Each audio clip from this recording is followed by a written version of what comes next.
So video number two, yeah, back of the truck, gonna modify this. I've got a canopy on order. It's due any day now.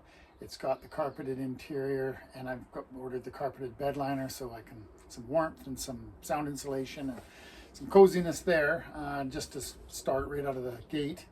Been gathering up a few materials and stuff like that along the way. I want to do this really on the cheap to start with, because I don't know like whether I'm going to want to do a lot of it, so I don't want to put a lot of money into doing it, find out it's not my thing.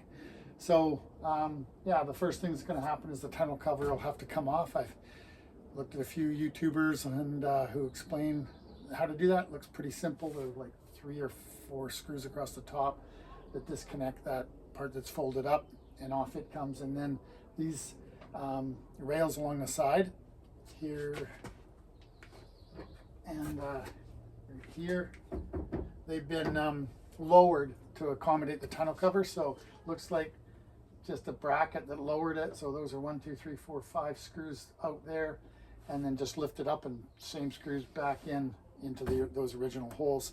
So that should be simple. The other thing is, I was kind of happy to see this in the truck.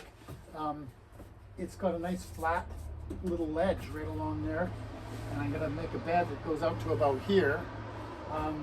So it's nice. I've got somewhere to rest it on the inside there that's not too complicated. I saw some guys on YouTube just having to like use really complicated jigs to try to get a nice fit of a cut, but that'll be a nice straight line and good fit, I think, there for support on that side.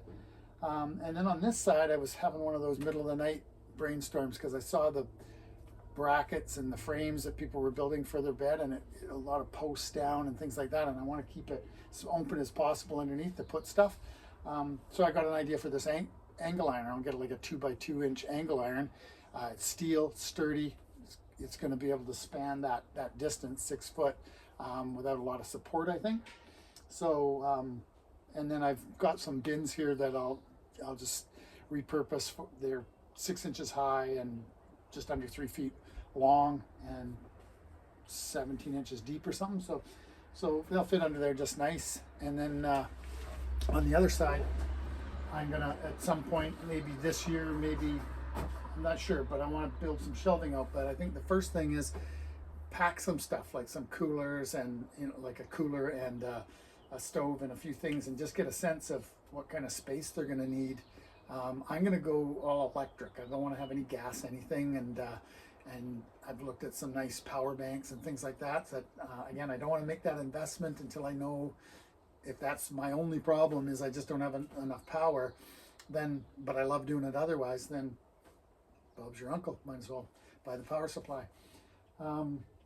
Yeah, so those size of those things, and you know what I'll need for accommodation for that underneath, sort of TBD, to be determined.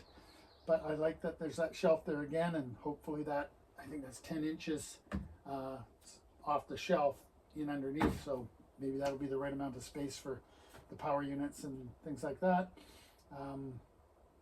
Yeah, so that's video number 2, and yeah, I think the next thing will be, I'll have the canopy with the carpeting and that sort of thing, and some of the materials I need to get going, and then I'll fire up another video and yeah, come along for the ride, see how I bumble my way through all that. All right, cheers.